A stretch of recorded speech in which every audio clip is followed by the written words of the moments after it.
আজকে তোমাদেরকে খুবই একটা সিম্পল ডিজাইন শেখাবো। তো চলো স্টার্ট করা যাক। প্রথমে নর্মাল ক্রিম দিয়ে আইসিং করে নিয়েছি, তারপর ইয়েলো কালার ক্রিম দিয়ে ওপর আমি কালার করে দিয়েছি। এরপর আমি সাইড ওপর দুটো ডিজাইন করার জন্য ব্রেড নাইফ ইউজ করেছি।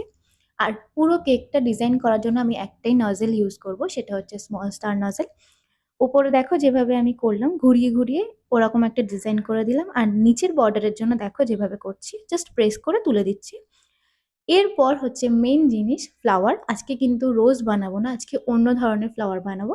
যারা অন্য ধরনের ফ্লাওয়ার শিখতে চাও বা রোজ কেক ইউজ করতে চাইছো না, বা যাদের রোজ হচ্ছে না, তারা এই ফ্লাওয়ারটা ইউজ করতে পারো। খুবই সিম্পল, সবাই পারবে।